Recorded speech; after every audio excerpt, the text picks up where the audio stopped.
Welcome back to A Celtic State of Mind. I'm Paul John Dykes. It's 12:30. So says my watch anyway, JP, and I'm joined by John Paul Mason. It's a Thursday afternoon. We've got an hour to talk about Celtic, and there is loads to talk about, JP. I don't know what anybody is worried about. There's always topics of discussion when it comes to Celtic. I'm going to kick off with that jersey over your right shoulder, the newest addition to your collection. What's your take on it? I think it's great. Really, really impressed with it. I mean, as always, there's not a right lot you can do with the hoops, but just don't mess it up. And it's just any new Adidas kit that comes out, I'm immediately excited about it. The novelty won't wear off for me, considering waited pretty much most of my lifetime to see a Celtic Adidas kit. So I'm not going to get tired of them anytime soon. No, this is the thing, and I remember going through all the old jerseys, JP, and asking collectors who they wanted Celtic to eventually go with, and Adidas was always the big one that people fancied it. They fancied looking at that, the trefoil at some stage, maybe in the future, or in a training kit, the three stripes down the sleeves, and some of the classic templates. I think would be incredible if they brought them back, even if it was just for the leisure tops, because there was a training top released last week. Have you added that to your collection? No, yeah, no. I need to draw the line at insane spending at some point because it just gets out of hand. But yeah, it's nice stuff. It's good gear. Listen, JP, right? I was talking this morning about last season and looking ahead to next season, and I was on. It was the BBC podcast, Scottish football podcast, right, with Jackie McNamara. And they brought up the fact that Matt O'Reilly's gran listens to Acsom. And they said that you'll be hoping that Matt O'Reilly's gran tunes in next season. So it was a roundabout way of saying you'll be hoping that you keep hold of Matt O'Reilly, of course. But the departures have started to filter out of the building. A few weeks ago, I said 15 out, plus a few loan deals. People thought that was maybe harsh. There's probably no chance you could do that in one window, JP. But it is good to see the likes of Said Hakšabanović moving on to Malmo. I don't know if you've seen his final kind of swipe at, it's at Brendan Rodgers, let's not kid about. And obviously Benji Siegrist is away as well. And I'm just hoping that it is the first of at least a dozen that leave the building, guys that are just not going to contribute, or that Brendan Rodgers doesn't fancy, JP. I think you can definitely tell Brendan Rodgers makes a fairly quick assessment of a football player when he comes into a club. I don't think it's probably more than 5 minutes or so before he makes up his mind about somebody. And I think, unfortunately for Hakšabanović, he made up his mind about him, whether it was attitude, social media, application and training. I have no idea. Maybe a combination of all three. But I mean, even the fact that he said something in his sort of parting shot is kind of like, it kind of sort of just almost sort of justifies the decision, because you're just like, you just want guys that get their head down, train. If they get selected, they play, they give their all, and that's it, And I think he's maybe somebody that expected a Celtic career rather than earned it. You're absolutely right. For anyone with any doubts about the approach that Brendan Rodgers has deployed when it comes to Said Hakšabanović, then I do think you just need to look at the departure message that he's put out there. I'm guessing it's on Instagram. I don't follow him on Instagram. But, it's a thinly veiled attack at Brendan Rodgers. And sometimes people just need to take responsibility, JP, right? And say, what have I not done enough of? What have I done wrong? What do I need to implement in my own game on my approach to training, my application that's going to make me undroppable? It's going to make me an asset to the team. Or you can go the other way. You can go the Hakšabanović route, and you can think that, everything's against them. Personally, when you're trying to get a group of people together, all for a common goal, pulling in the same direction, you'll be the same when you're working at big events, for example, JP, and everybody just needs to do their bit. Everybody is a wee cog, making sure the big thing works. And all it takes is for one person to have an attitude, or they just don't follow simple instructions, and it can cause issues. It'll be the same in a dressing room. And by the way, it is very, very obvious if there is somebody in amongst that team, no matter how much they're dropping off in terms of what they contribute. If everybody else is, pedal to the metal and one person isn't, then that becomes apparent when you're going about your business day to day. Like if it's over the course of a festival, say, where it's long hours and quite stressful at times in terms of things you've got to deal with. If there's somebody that's constantly dropping the ball, or even drops the ball a couple of times, then obviously do your best to help them out of it. But it's usually attitude based rather than skill based. Absolutely. I remember, I'm going to go back to something that happened yesterday, JP, right? This is a wee bit of a retrospective for people of our vintage and before us. I had the absolute pleasure and privilege of spending a wee bit of time yesterday afternoon with Brian Scott, right? Now, Wow. he was like omnipresent in my Celtic upbringing. And having spoken to him yesterday, he was telling me just after the 10 men winning the league game, he joined Celtic 1979 under Billy McNeil, of course. And he was at the club right up until 2003 under Martin O'Neill. And he will be appearing on Acsom for a future episode of This is Acsom. And yesterday was just basically, speaking to him for the first time. I did briefly speak to him when I was doing the Nearly Mocking book just above my head there, because obviously you can imagine those two guys behind the scenes constantly, day in, day out. They would have known each other incredibly well, and they had that same sense of humour and approach, I believe. So I'm talking to Brian Scott, and this was incredible. When we're talking about footballers, JP, it's not a lack of respect for them, but often in the football parlance, you talk about a footballer with their surname. You'll say Dalglish. It's no disrespect to Kenny Dalglish, King Kenny. And yesterday, it brought back memories of sometimes players who played under the great Jock Stein who still call him Mr. Stein, like Danny McGrain. And it would appear that even calling him Danny McGrain isn't good enough, because when Brian Scott refers to him, he calls him Daniel Fergus. And by the way, he's not doing it for effect. And I was sitting there thinking, wow, the respect that this man has for Danny McGrain is unbelievable. And you look at role models, you look at the types of people who probably don't need to be told twice, JP, if they've done something wrong or dropped the ball once. And it's about attitude, because everybody can make that mistake or maybe don't have the skill yet, but it's about saying, okay, I'll make sure it doesn't happen again. And we spoke briefly yesterday about the fact that Rodgers does have a ruthless side about him, JP, but the departure of Hakšabanović should basically wake anybody up if they think they can get away without having that application, that attitude to succeed. Absolutely, yeah. And you would say that the writing's on the wall for others, whether that is down to the same issues as Hakšabanović, you don't know. Lagerbielke seems to be a case of the wrong guy in the wrong film, completely not considered as someone that Brendan Rodgers could rely upon in those crucial months, in the last sort of 3-4 months of the season, despite halting his loan. I think that was obviously just in case of break glass, in case of emergency sort of thing, because he wasn't required.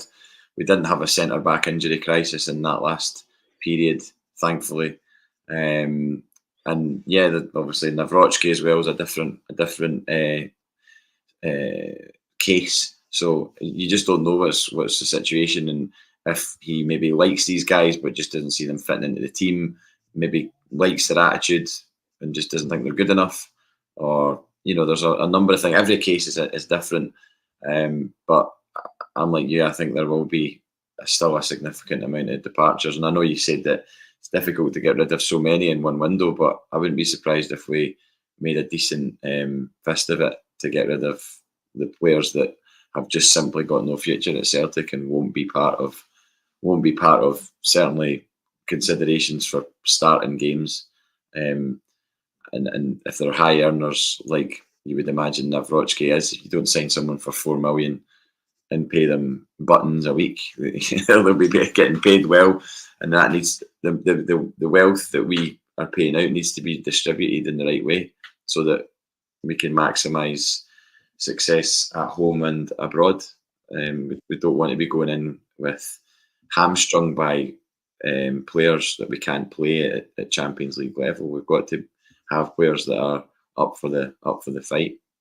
See, for me, JP, that there's a lot of stuff that we don't really consider. But if you then say, if this was happening in my workplace or your workplace, then you think to yourself, non-contributing staff members. Can you imagine sharing an office with a non-contributing staff member, or sharing a dressing room or a training pitch, and they could be being paid the same amount as you or more, and they're just not contributing, you know? And yes, they're going to training and all this kind of stuff, but I think it's partly the fault of the player in the case of Hakšabanović, when it's quite clear that it comes down partly to attitude. But it's on the part of the club, I think, when you allow the squad management to get to a point where you've got a bloated squad, and there's always going to be non-contributing players. So a wee bit of give and take on that, but it is now time to trim that squad down to a point where everybody is going to be within, you know, a whisker of getting a game. They're a backup if there's an injury, if there's someone needing rest, and then they can come in. And I always go back to that question that Brendan was asked in his first few weeks when he returned, talking about squad size. And he said that he likes a core group of 17 or 18, with the wider group being 25. But the 25 would include your peripheral young players and guys like that as well. So when you've got a £4.3 million centre-half, Nawrocki, and things have gone a bit quiet on his front because there was talk about a loan deal, of all things, that he knocked back. You know, as you say, big wages and languishing, not even languishing in the reserves. Because back in the day, if someone was out of favour, they could play in the reserves and at least benefit somebody else. They'd be keeping fit themselves. They might be playing alongside a young kid who could learn a lot from the experience of playing with a more experienced player.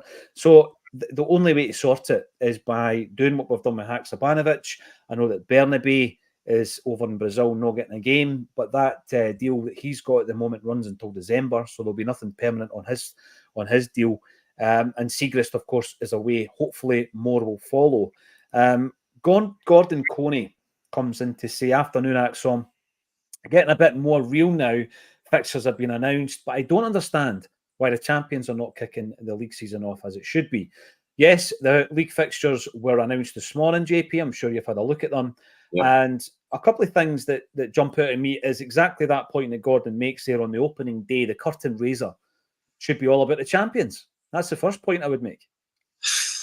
I mean, yeah, I don't really see it as is it not more to do with TV? Who knows? It's probably a TV schedule thing. If we're being brutally honest, it's weird that it's on a Sunday. Normally, it's a Saturday 12:30 kick-off. But I'm just delighted that we are the ones raising that league flag. I don't really care when it's played or what time of day or whether it's the first game or not.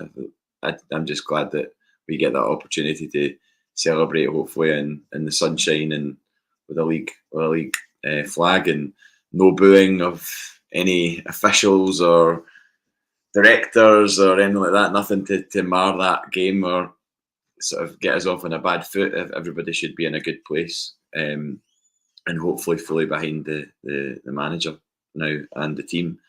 And I think there's still going to be people that are a little bit wary or a lot wary of things, but I've seen enough and heard enough to know that there's a determination there, I think, to progress the football club and to right a few wrongs that have been wrong for quite a long time in terms of Europe. And I just think the new format as well, even though I don't fully understand it, I do get a feeling that it's potentially going to be a bit better for us than it has been in the past, where we're just taking weekly. Well, I don't even really think last season that we took like weekly embarrassments. And everybody keeps going on about how it was an absolute embarrassment of a campaign. I really don't subscribe to that. Yeah, we got absolutely horsed off Atletico Madrid, and I think I previously said that they got to the semi-final. They didn't. They got to the quarter-final.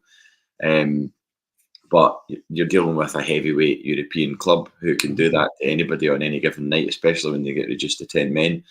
The other games, I think we competed at times, but we're still going up against fairly decent clubs.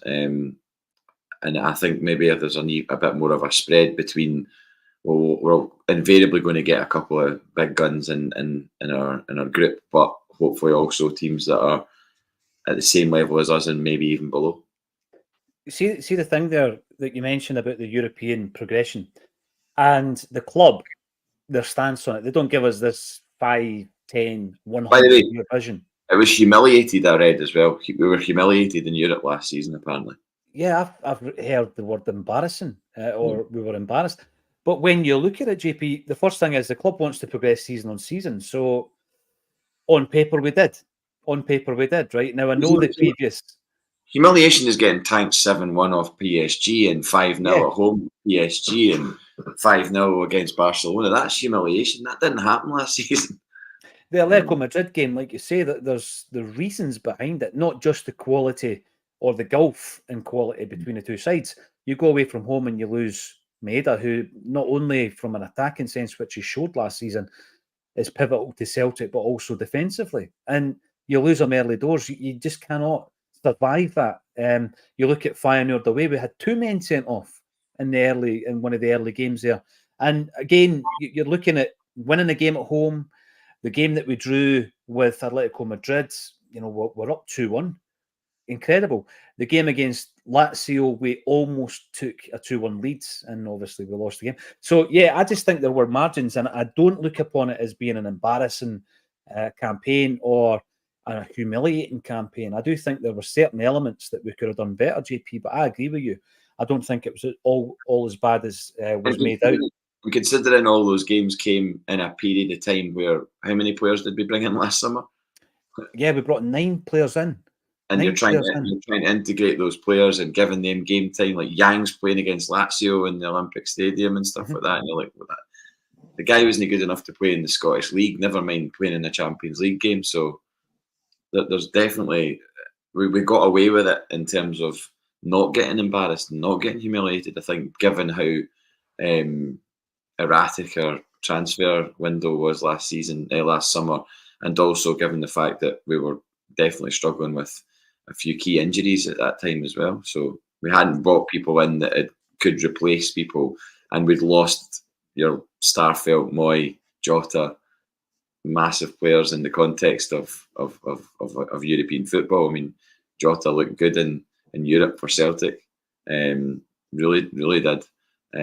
Starfelt was a successful partner for Carter Vickers. And we hardly ever got to see that even the previous season, because one of them was either injured or whatever. Carter Vickers and Starfelt didn't really play Champions League games together, as far as my memory serves me anyway. So you're right, because I think Jens even got half a dozen games under his belt. Yeah. But you're right, that there is context to it, JP. It's easy. I think it's easy and a bit lazy for people to just say, they're rubbish, they're garbage, Rodgers' record, etc.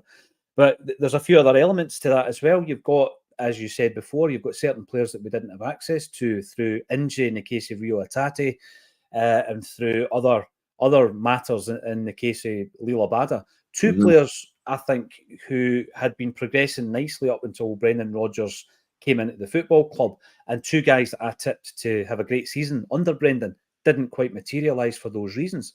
But if they're flying, or if Celtic as a club are in that vein of form that we saw at the end of the season, JP, we go into the games differently. There's a rhythm.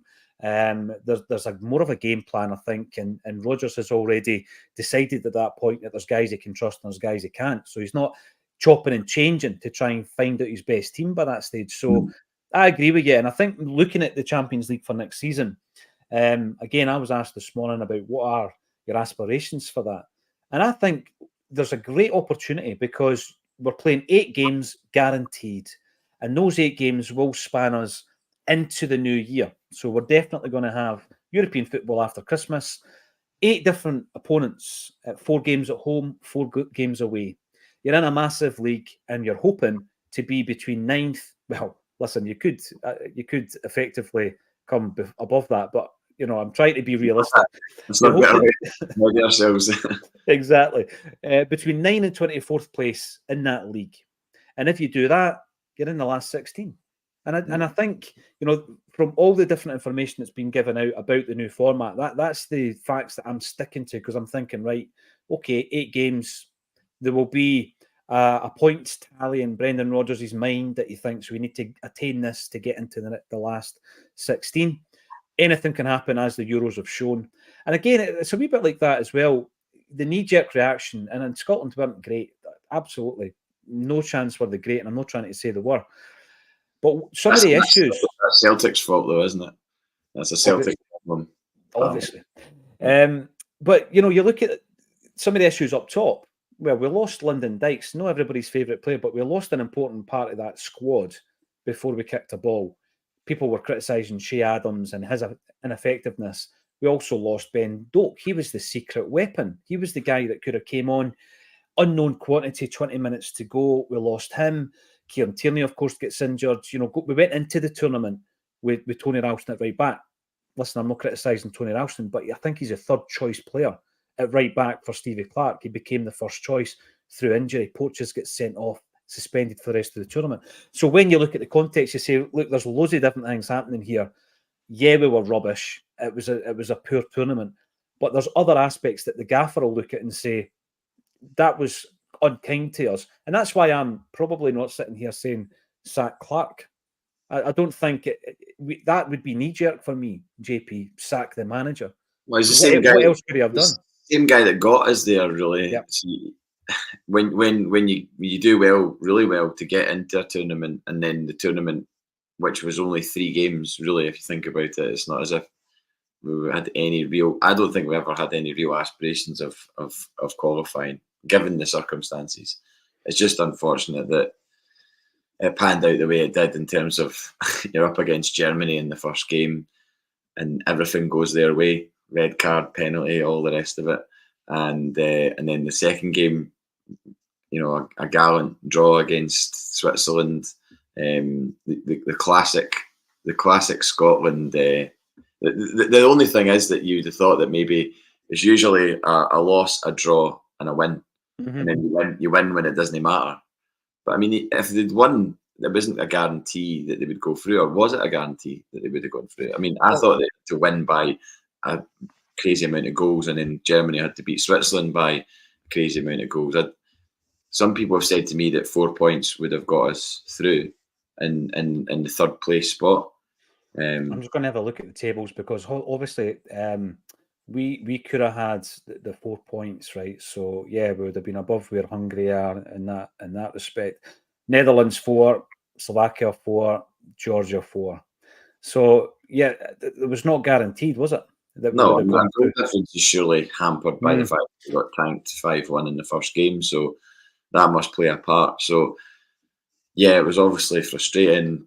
You would have loved to seen Scotland qualify and go through and extend their run in the Euros, but I didn't really. There was all this, we can do it, and there's 60 by 40s in the side of the bus stops with Scott McTominay, and it's all kind of like very positive. And I get that, why that was the case, but like you said, when you're presented with the actual reality of the situation and the availability of players or lack of availability of players, we're the type of country and team that need everybody fit. Yeah. It's exactly the same as Celtic in the Champions League. You're not going to go into a Champions League game, several men down in key positions and have a chance against Real Madrid or Barcelona or whoever. It's just we've seen it over time.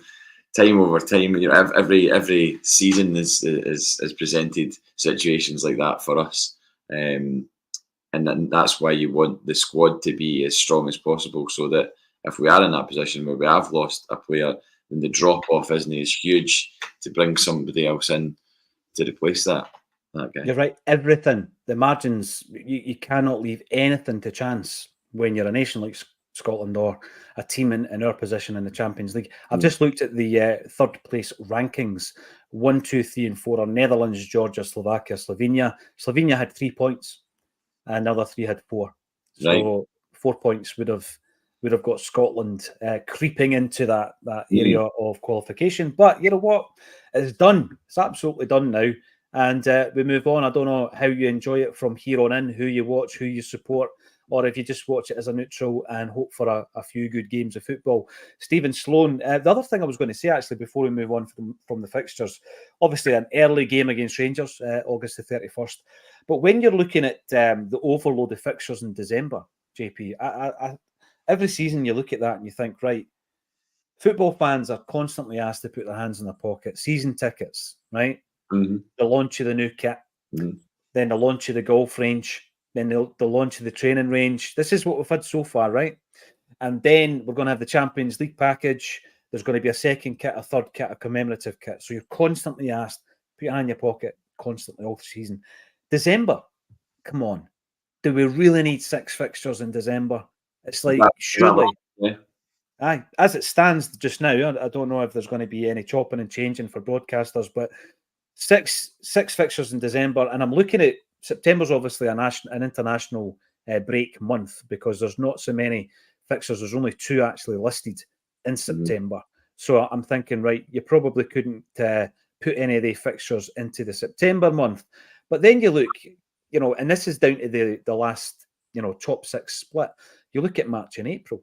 And, it's bereft of fixtures. And you're thinking, right, but you're overloading December when it's hard for punters to find more money and at and that also time of the year. The travel as well. Traveling in the winter is invariably a lot more difficult than it is when there's potentially not bad weather and all the rest of it. Games getting called off. But why would you risk? If there was a way to do it where you didn't have to put so many fixtures in December, why would you not risk putting them outside of that month in a different month? I have no idea. Like, who knows what the logic is in it? It just seems to be, there's always been loads of games in December, so let's keep doing that. Aye, at no point, JP, does anyone say, but let's think of the fans for a minute. Maybe it's going to be a wee bit hard at that time of the year, but Christmas just round the corner. No one thinks like that. When in the higher kind of echelons of the SFA or indeed Celtic. Now, Stephen Sloan comes in, head of recruitment and first team lead scout, both effectively resigned in March. We've had no communication about what's happening with those positions since. Why are podcasts not highlighting it? We have spoken about it since then, Stephen, because I think you would like to go into a transfer window with these 2 key positions in place. Nothing has been mentioned about it. Nothing. Now, obviously, they did resign. When were their contracts up, JP? Because I'm guessing there would have been a period of gardening leave, maybe up until the end of this month.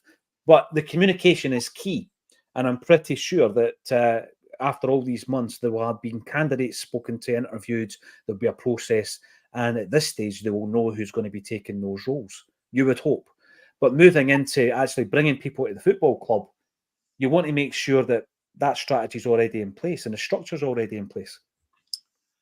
Yeah, you certainly would, because obviously then the finger of blame starts to get pointed at the usual suspects. Well, who's signing the players?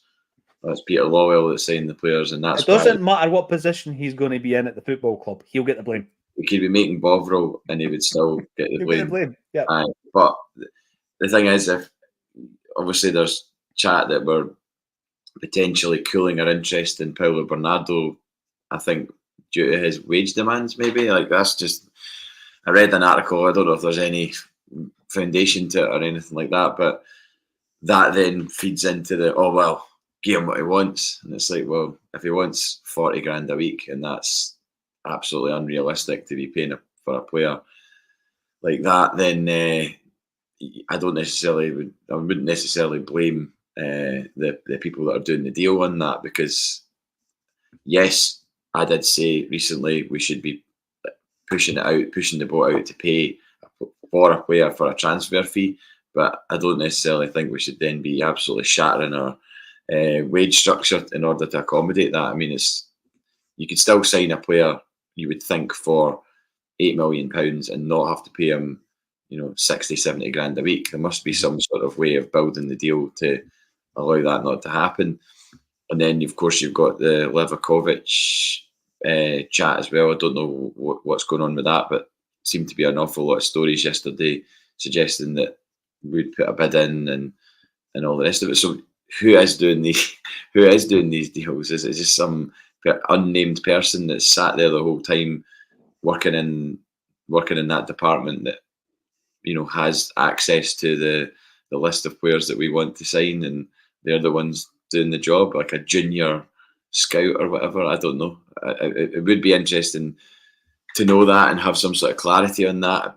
Ultimately, if we sign the type of players that the fan base want, no one will really care.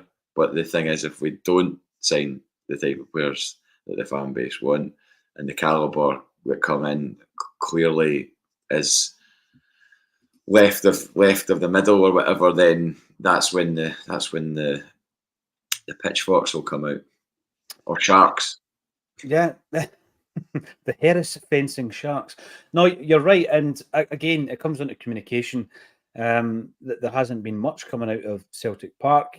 Absolutely. I get it at times, but some other times going into a transfer window, for example, I do think that if you don't have something in place, then alleviate any kind of fears. Because it gets to that tricky stage during a transfer window, JP, where whoever's on the socials is scared to announce a birthday, because all you get under that is sign a player. Any player, and then it becomes desperate, because I want us to stick to a strategy. I don't want us to just chuck money at a problem, even though the money is there. Jungle Lion, let's keep the faith. Rodgers won't do another transfer window like the last one again, I hope. Well, I actually don't think it's conceivable that he would, JP. I really don't. I mean, there were times last season when you're trying to read between the lines on the old press conferences and the body language and his tone. And I felt that he changed at some point during the season, whereby he did feel as though, it's right, this hasn't been great, but we're going to do it differently next time. And he said a few things where he was talking about doing things differently this time round. I can't even comprehend what would happen if we did have another bad transfer window. It's not conceivable, is it? You don't tend to be able to get away with 2 summer transfer windows in a row where you haven't significantly strengthened the first team.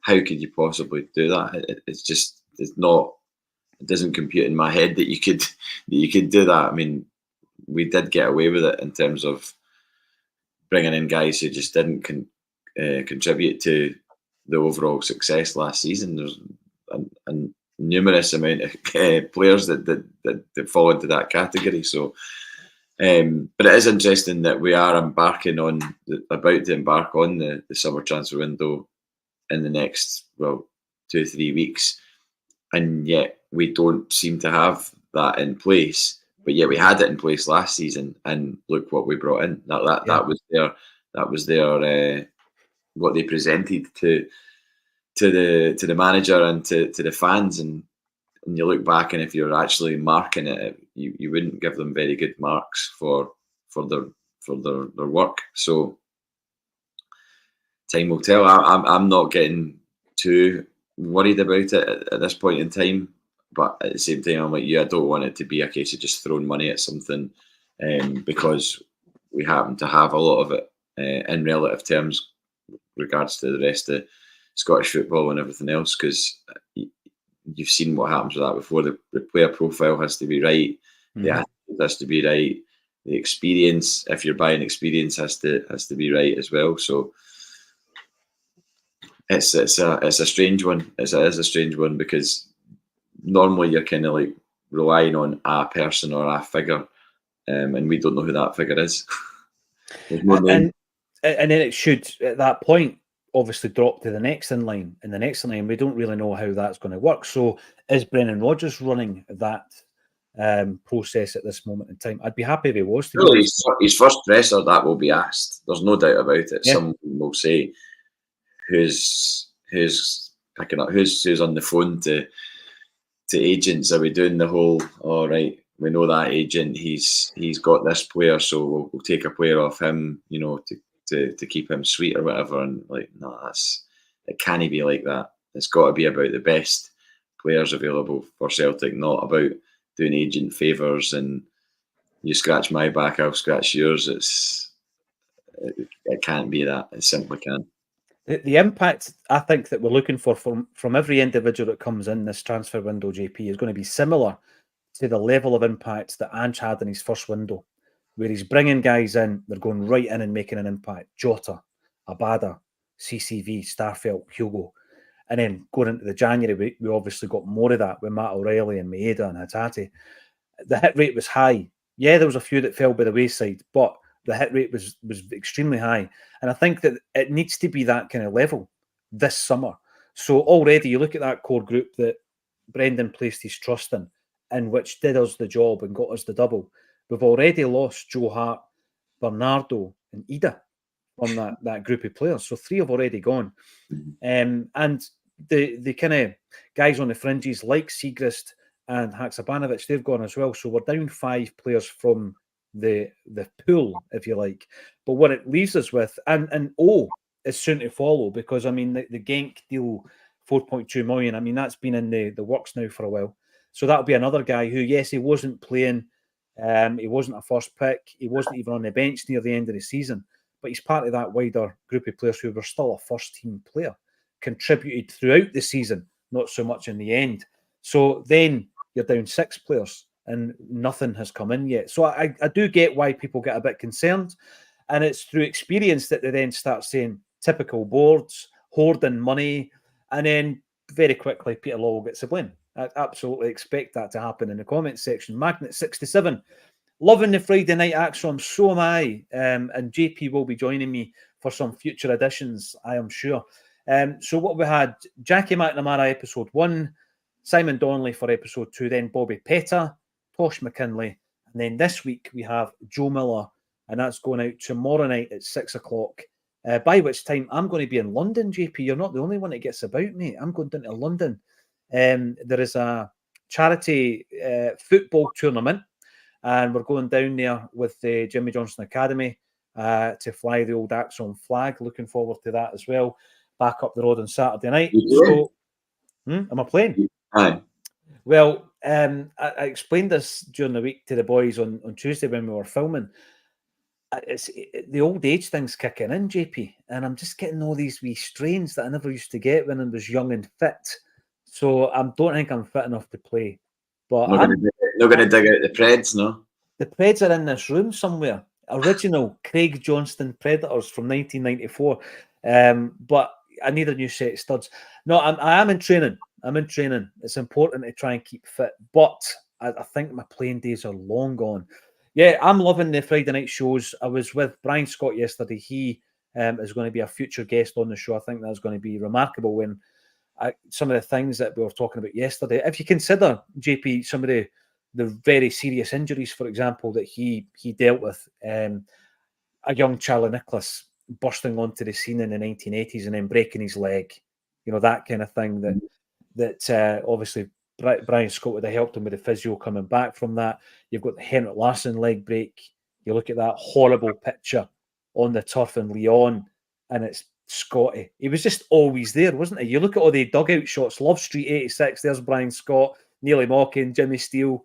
I think of him in one of those long Umbro jackets, like the oversized kind of manager jackets. Yeah.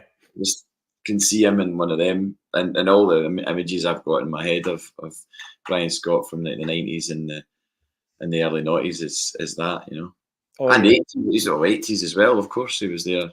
Totally. And when you think about it, right, Brian Scott, although some people prior to Brian Scott were called Celtic's physiotherapist, Brian Scott was the first physiotherapist who was actually qualified to be employed by Celtic. And I remember a story. It was Tommy Callaghan, who obviously, a fellow Fifer, Tommy Callaghan, he signed twice for Jockstein. He signed for Dunfermline and he signed for Celtic. And he was telling us a story. He had an injury. And at that point, physiotherapist was Bob Rooney, right? And Bob Rooney had been at the club for years, and he's standing there with a white jacket on, and he had a heat lamp. So the entirety of his equipment for physiotherapy was a heat lamp, right? And he's got this heat lamp, JP, and he's shining it on the sore knee, right? So this is the physiotherapy that Lions, for example, and some of the teams afterwards would have got. And, Tid's sitting there and he's saying Bob Rooney's smoking a cigarette, and it's the ash is getting longer and longer and longer, and then finally the ash falls on his leg. He's gone, Paul, this was like tin pot This was where we were, and we just won the European Cup, and we're getting into the semi-finals of European Cups, and we didn't have a qualified physiotherapist. So Scotty came in. I think things changed at that point. Bad injury to Henrik Larsson, of course. Bad injury to Charlie Nicholas, Paul McStay's career-ending injury. And then you've got things like, people will remember Stevie Murray, the second Stevie Murray from the 80s. Bad knee injury in a reserve game. And then the illnesses to people like Darren Jackson, Morton Vekhorst, Alan Stubbs. Mm-hmm. So you had all the illnesses as well that he had to work with them when they came back. An intriguing character, and I'm looking forward to that moving forward as well. I'm pretty sure, JP, we could get a couple of musical figures on this show and you could join us. Aye, absolutely. I'd love to do that. Sometimes I guess musicians are a bit concerned about nailing their colours to the mast, but I think that's maybe gone out the window for quite a few now, in terms of everybody knows they're Celtic fans, so there's no point in sort of trying to hide it or anything like that. It's just think sometimes artists are a bit like, don't want to divide their audience in any way, but I don't know. I think that's maybe changed slightly in the last wee while. People are Lewis Capaldi going on stage with doing a BBC session wearing a Celtic jumper, and one of his team were like, I think that's wise, like wearing that, and he was just like, it's fine, we're in Holland, nobody will see it. The whole thing was filmed and goes online and everything. It's like, so I don't know. It would be good though, very good. No, it would be, and like you say, some people I think in the past have been wary of pinning their colours to the mast, but then others, like the band T-shirt that you're wearing right now, I don't think the audience has seen it yet, but you've been a long time fan, and they've never hidden their admiration for Celtic Football Club, have they? You might want to show us the T-shirt first. No, there we go. Old Fontaine's DC. I know that they definitely haven't, and when I was in Italy at the weekend to see them, my friend Melly was with Melly actually, and he spotted one of them wearing the hoops walking along the promenade in Camaiore. I think it was Carlos. I think it was Carlos was wearing his Celtic top, potentially the one that Belty, the promoter in Scotland, got him the night they sold out the Barrowland. So I think they're all quite passionate about it, and they were great at the weekend. On Sunday night, they're absolutely fantastic. They're playing the Hydro in December. It's selling well. I would, if you're thinking about going to that, then definitely get a ticket before it's too late, because it'll be one of the gigs of the year for sure if they're half as good as they were on Sunday. And I was wearing my Celtic top on Sunday, and a guy comes up to me and he just taps me on the shoulder. Big Italian guy, looks maybe in his like early 30s or whatever. And he says, "Oh, Kaká, the Kaká game, mm-hmm. and what a game!" And I misunderstood him at first, and then eventually I was like, "Wait a minute, I know what he's talking about." Turned around, and I was like, "Were you there?" And he said, "Yeah, it was my first ever game at the San Siro." And he said, "I've always loved Celtic because of the way they played that night, and obviously took an injury time, or an extra time goal from Kaká, mm-hmm. and." And he's like now an absolute Milan diehard.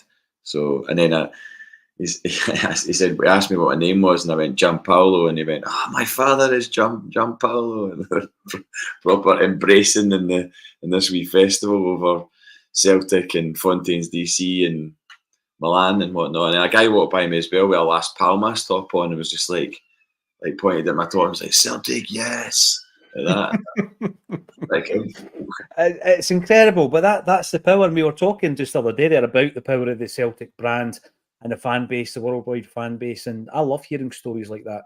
JP, one of the quirkiest ones I'm guessing is Mick Jones of the Clash wearing the Celtic away strip that was launched in 1989. You know, the one with Guy Anthony, the watches, sent me that, and I was like, "Oh, need to find out how that came." Do you know how it came about?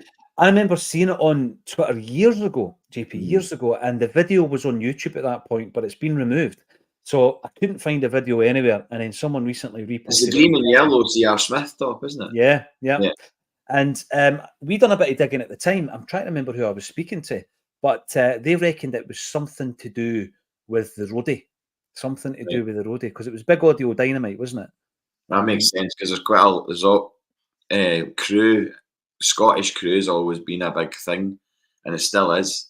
You go around, I mean, my mate Paul's on Fred Again's crew, and Fred Again's one of the biggest artists in the world now, I would say. And Paul Docherty sits in front of me at Celtic Park. He's one of his backline techs. So Scottish crew definitely is a thing that's in Nirvana. Most of Nirvana's crew were Scottish. They nicked them off Teenage Fan Club. Is that right? Yeah, that's totally true. And but there was a couple on Saturday at the Paul and the Teenie set, and I just saw the hoop straight away. And then as I got closer, I was like, "That's the People's Home Top.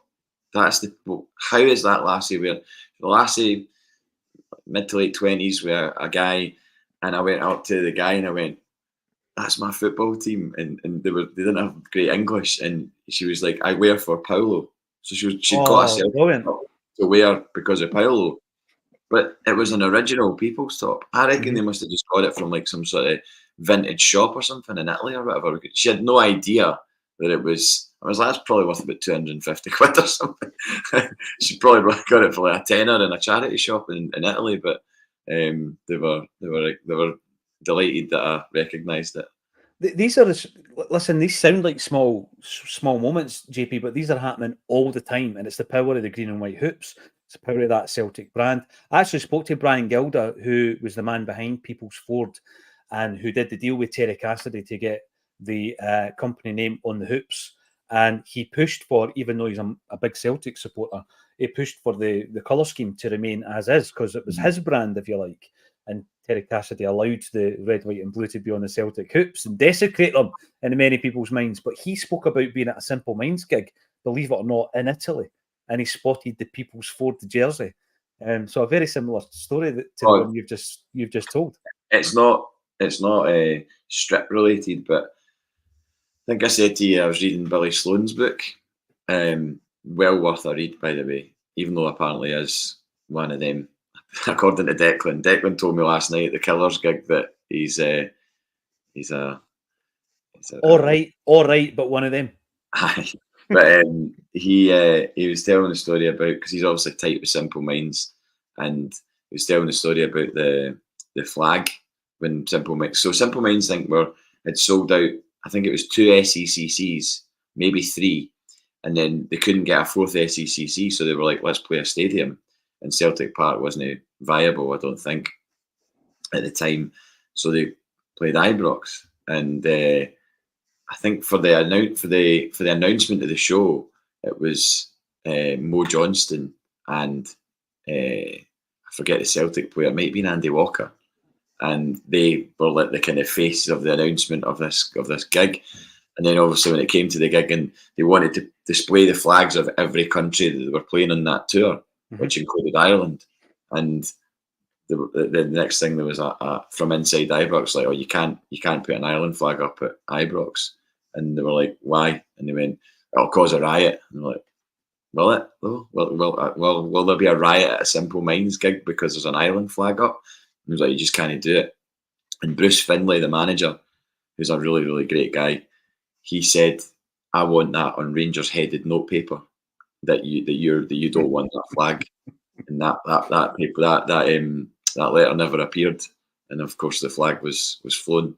And I think they actually did a second night at Ibrox as well, if I'm right in thinking that. And Billy Sloan also says in his book that Jim Kerr and all of that got invited. They played in Nantes, and Mo Johnston was at the gig, and Mo Johnston had an after party at his house and invited Simple Minds to the house. So they all went round, and this is obviously while he's still at Nantes.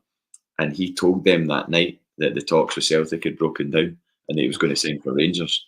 So Jim Kerr told Billy Sloan that was happening, and Billy Sloan was just like, "Right, no way, that's not happening." Jim Kerr's like, "No," he told us categorically this is going to happen, and Billy Sloan eventually believed him and could have got a huge scoop with that, obviously, but didn't want to betray their trust because they're his mates and everything else, so he didn't. And then he said that his newsroom that he was in at the time was like a morgue, when the story broke because they didn't get the story.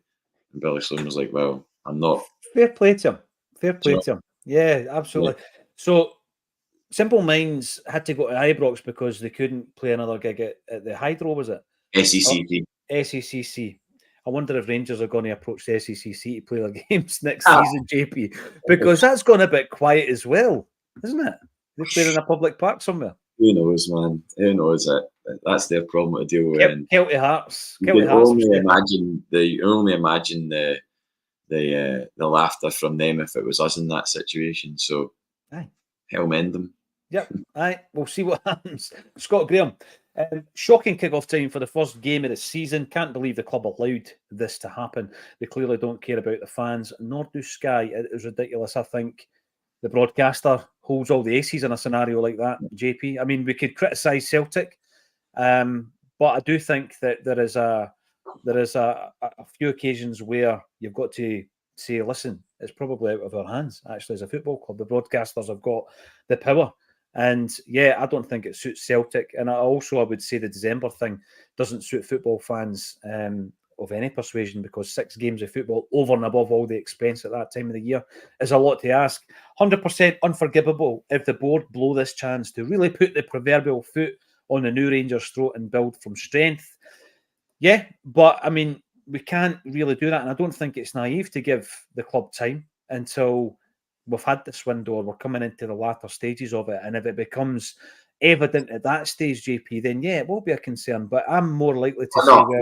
by the way, 100%. I'm not sitting here saying I'll be sitting here with my feet up in a cigar if we are going into the last week or two of the transfer window and there's been no very obvious signs of flexing or financial. Absolutely, yeah.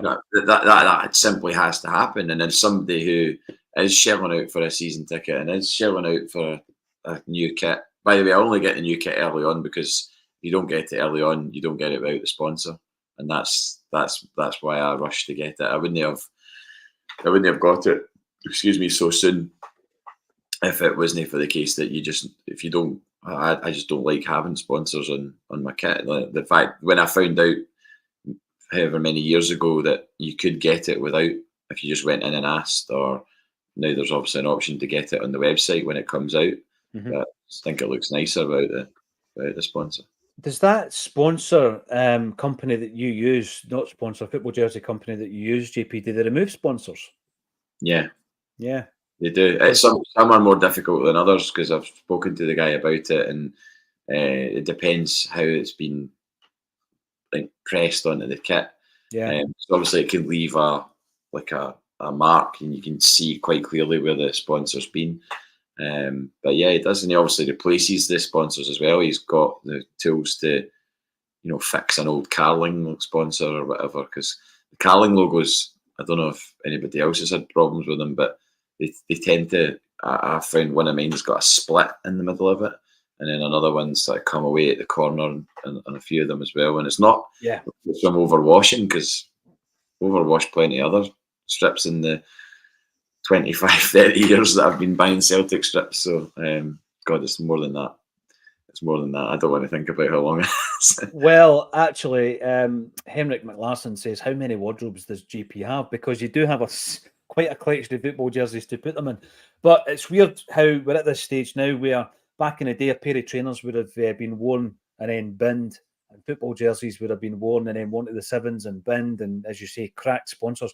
And now we've got companies that just absolutely bring them back to life.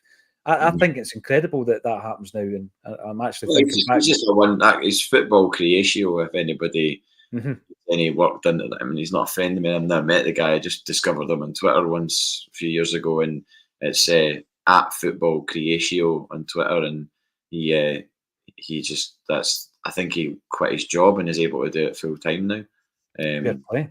He's a mad Man City fan as well. At least a Man City fan from before they became what they are now. Yeah, the original mob, the original Man City fans, when they were, having to make do with Jerry Craney up front, and that kind of Man City fan. Yeah, I know. The Oasis are the same, aren't they? Thomas Burns, absolutely loving the new home top, could be a massive seller. I think simplicity is the rule when it comes to the hoops. You can do all your experimentation on training kits and away jerseys. Keep the hoops nice and clean.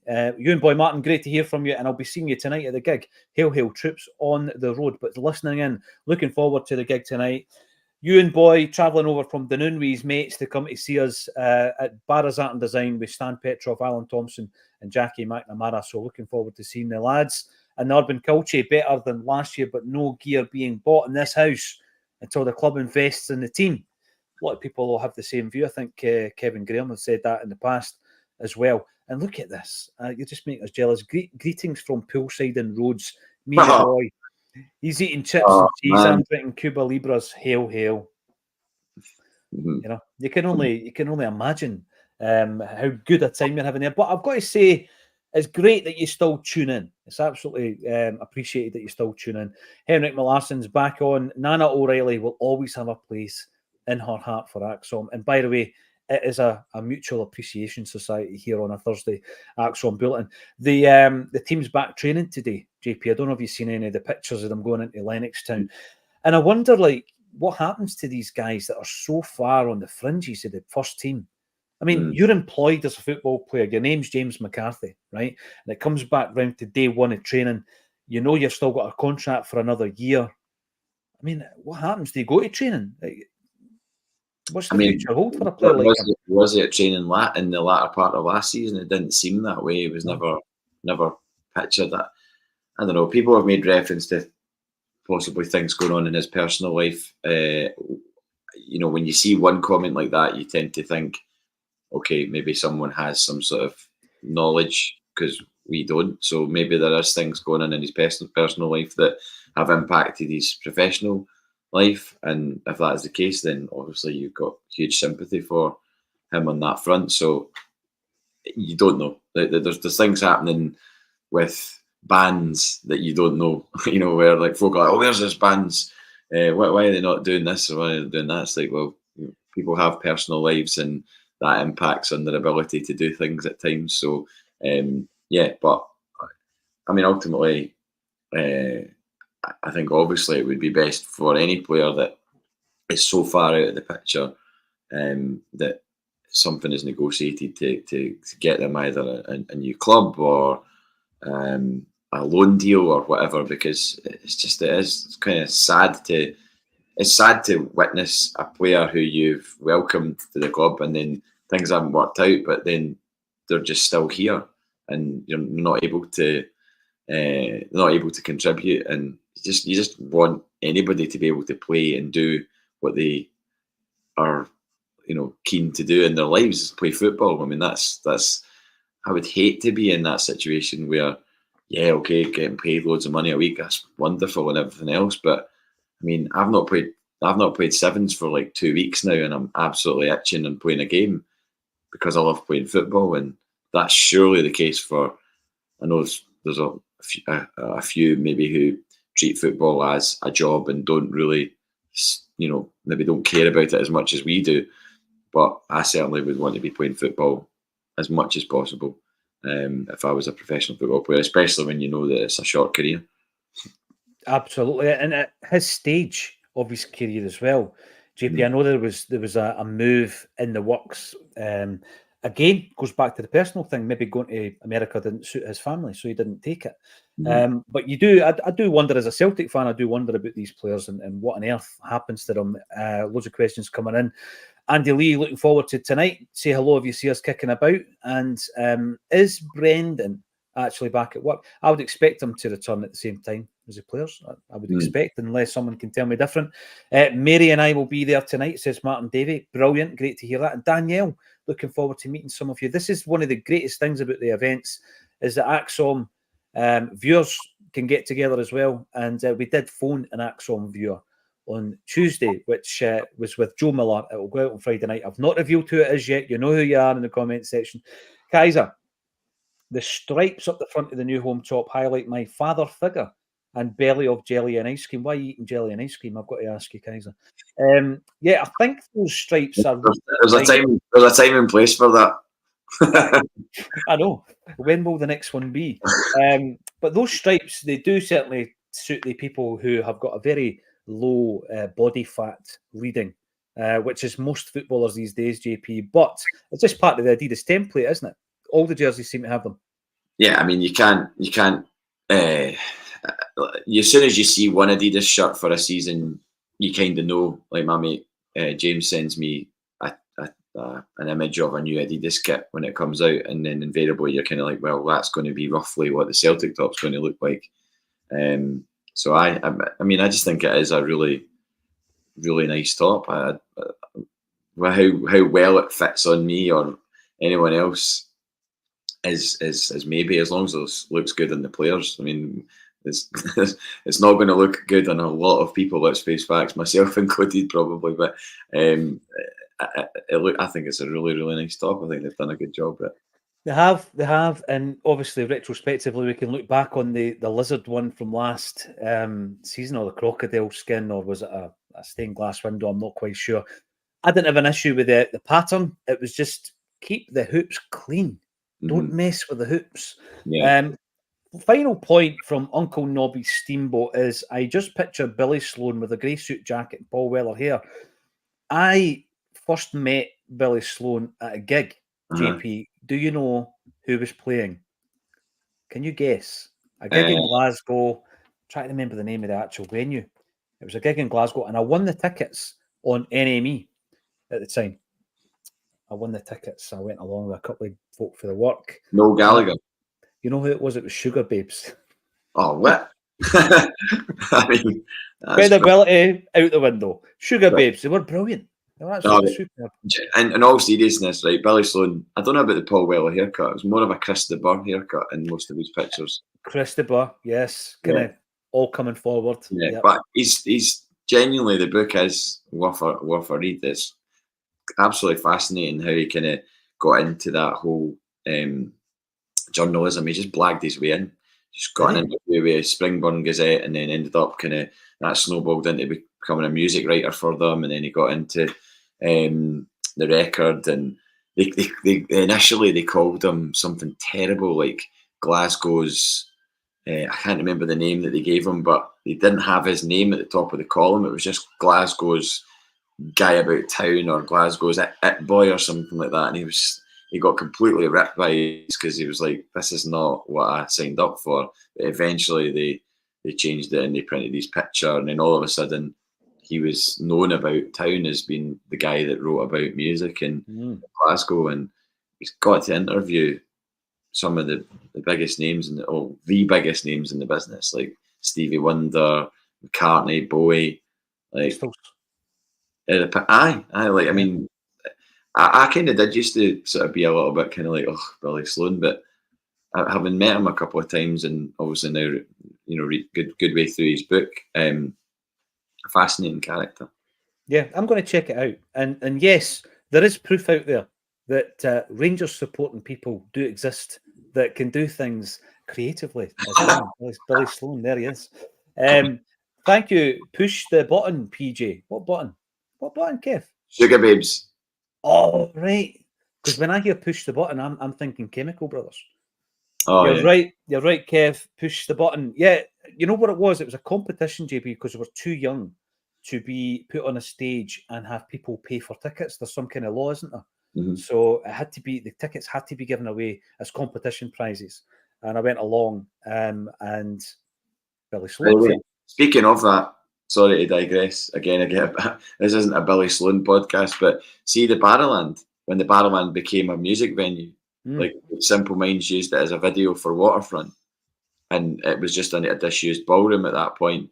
So they invited competition winners, like you said, and Billy Sloan and Ross King, you know that guy from the American TV, yeah, big in America, yeah. The two of them were on Clyde, I think, at the time, and it was a Clyde competition winners thing, and you basically had to send stamped addressed envelopes to Clyde. So they'd got this sack of stamped addressed envelopes, and then they were up till all hours putting the tickets in the winners.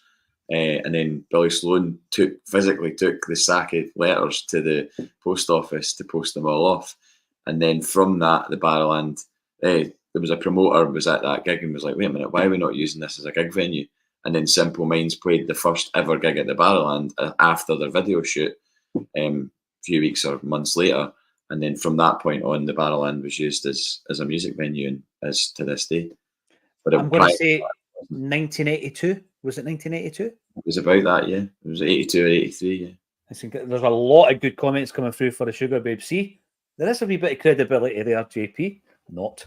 Great gig, by the way. Very good gig. Can't remember the name of the venue. But there you go. Thank you, everybody, for getting involved. There is always something to talk about Celtic related, and we'll be back tomorrow at 12:30. You'll be joined by Chris Double Denim and also Jim Orr. Chris is going to be hosting. He's going to be sitting in the hot seat. He will be hosting the gig tomorrow, and you'll be in safe hands. So please enjoy that. Thanks, everybody, for getting involved. We will be at Barras Art and Design talking about the Barrowlands there, JP, just behind the Barrowlands at Barras Art and Design tonight. Really looking forward to that with 3 boys from Seville. That's going to be a great night. Come along, even if you don't have a ticket. Come along. I'm sure there's a couple of seats available. And it'll be great to see some of the Acsom troops in the crowd as well. All that's left for me to say once again, JP Mason, thank you for joining me on A Celtic State of Mind.